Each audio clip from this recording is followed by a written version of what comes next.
न जाने क्या बात है कि हमारे घरों में आम तौर पर औरतें ही क्यों बार बार बीमार पड़ती हैं। आज हम खवातीन में होने वाले सर दर्द, जोड़ों और घुटने की खराबी, लेकोरिया, हार्मोन्स की खराबी और पीसीओडी, ऑस्टियोपोरोसिस और मोटापे की बात करेंगे। आज हम खवातीन में होने वाले इन 7 बीमारियों को खत्म करने की बात करेंगे। मैं डॉक्टर फहद अरतानी, रोशनी वाला, आपका रूहानी मौलिज, आपका रूहानी उस्ताद, सबसे बड़े इस्लामिक हेल्थ चैनल में आपको खुशामदीद कहता हूँ। खवातीन की नंबर 1 और सबसे पहली बीमारी की जो हम बात करेंगे वो है सर दर्द। सर में दर्द होने की सबसे पहली वजह यह है कि खवातीन को घर में सबसे पहले उठना पड़ता है और सबसे आखिर में जाकर सोने को मिलता है। यानी कि जो कोई भी शख्स वक्त की रफ्तार से ज्यादा तेज पूरा दिन भर दौड़ता रहेगा, उसके सर में दर्द होना तो बनता है। फिर चाहे सर में माइग्रेन हो या झटके के साथ सर में दर्द शुरू हो जाता हो, या फिर सर का दर्द किसी खास वक्त में अचानक से बढ़ता हो, तो बस सर पर हाथ रखिए और पढ़िए या अल्लाह हो या हकीम हो या हमीद 41 मरतबा। हम आपको आज कई अमराज ऐसे बताएंगे जो खवातीन में आम पाए जाते हैं। अरबी में निसा कहते हैं औरत को। बस सूरह निसा अपने ऊपर पढ़कर दम कर लेना।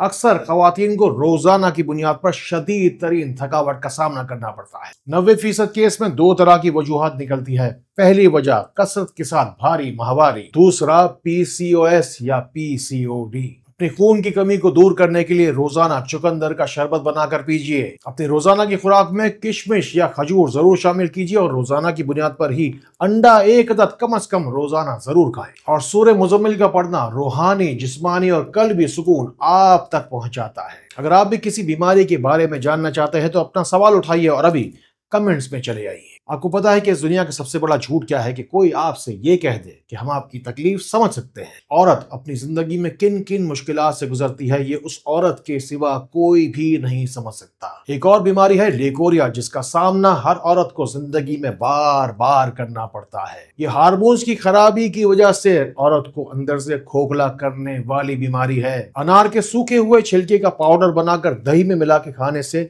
बहुत फायदा होता है। और लेकोरिया का दूसरा इलाज के मेथी दाना थोड़ा सा पानी में भिगोकर रख दें, सुबह उठे और छान कर इसका पानी पी लें। जौ का दलिया यानी कि तलबीना या फिर अलसी के बीज चबाकर खाना भी बड़ा फायदा देता है। या फिर सूरह नूर की आयत नंबर 3 बस 11 मरतबा ही पढ़कर पानी पर दम करके पीजिए। या फिर चाहे तो या कुद्दूस हो या जब्बार, दोनों हाथों पे दम कीजिए, पढ़कर 11 मरतबा इन दोनों हाथों को अपने पेट पर फेर दीजिए। एक और बीमारी मुख्तलिफ खवातीन के अंदर बहुत ज्यादा पाई जाती है, वो होती है हसद की बीमारी। इस बात पर कुरान पाक की आयत खुली दलील है, जिसमें पढ़कर फूकने वालियों के बारे में जिक्र आया। इसीलिए जितनी ज्यादा खवातीन आपको नेक, नमाजी और परहेजगार मिलेंगी, इसी तरह अजीबो गरीब वज़ाइफ, उल्टे सीधे अमलियात और अजीबो गरीब अमलियात के पीछे भागती हुई भी आपको खवातीन ही नजर आएंगी। इसी वजह से कसीर मिकदार में खवातीन के अंदर आपको चुगली, कीना और बुग़्ज़ आम मिलेगा। मैंने हजारों केस ऐसे देखे हैं जिसमें खवातीन अपने ही घर को, अपनी ही हसद की जलती हुई आग में, अपने ही खानदान को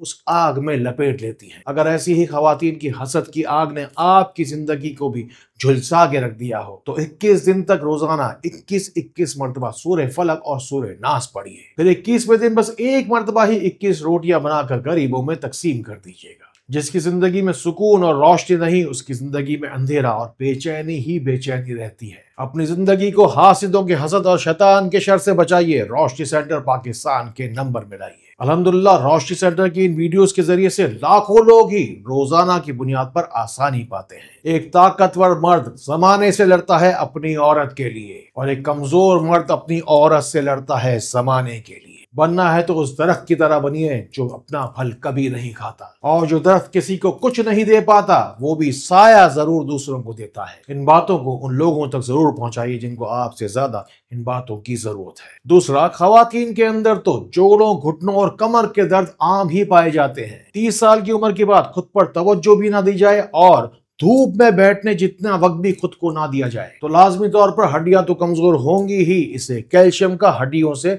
चला जाना कहते हैं। एक बात आपने भी नोट की होगी कि भले ही खवातीन की तबीयत दिन ब दिन डाउन होती रहे, लेकिन उन्हें फिर भी दिन भर की भाग दौड़ के साथ वैसे ही चलना पड़ता है। कामों का बोझ बढ़ता रहता है, लेकिन अंदरूनी तौर पर बीमारियां भी बढ़ती रहती हैं। ऐसी औरत को चाहिए कि दही अपनी खुराक में या देसी घी जरूर इस्तेमाल करें। अपनी खुराक में बादाम या अखरोट तो कम से कम आप शामिल कर लें। मैं अपनी तमाम रूहानी बेटियों को कहना चाहता हूं कि चाय की वजह से सबसे ज्यादा आपकी हड्डियां कमजोर होती हैं। बस हर नमाज के बाद बस थोड़ी देर ही जा नमाज पर बैठे रहिए और या अल्लाह हो या सलाम हो या शाफी बगैर गिनती पढ़ते रहे। ये पूरी वीडियो हर खातून को सुननी, समझनी और देखनी ही चाहिए, क्योंकि सबको पता है कि घर की माएँ घर का बुनियादी सुतून होती हैं। लेकिन अफसोस की बात तो यह है कि खवातीन की अहमियत को ही सबसे ज्यादा आसानी के साथ नजरअंदाज किया जाता है। इसीलिए मैं अपनी हर रूहानी बहन और बेटी से कहता हूँ कि जोरदार तरीके से पूरी ईमानदारी के साथ शेयर का बटन दबाइए, क्योंकि पानी को बनाया नहीं जा सकता, बस बचाया जा सकता है। उसी तरह वक्त को बचाया जा सकता है उस वक्त को बनाने वाले की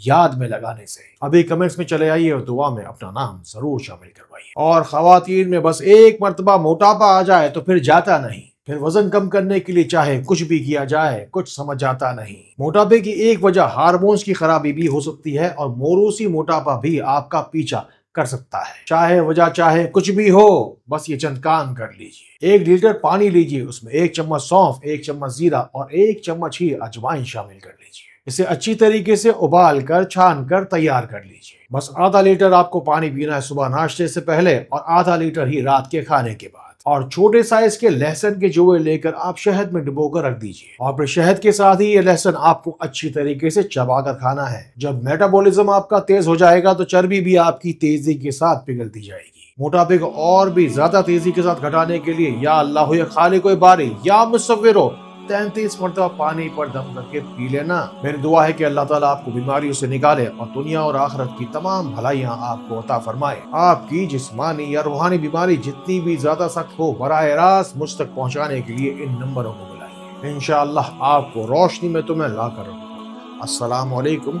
व रहमतुल्लाह।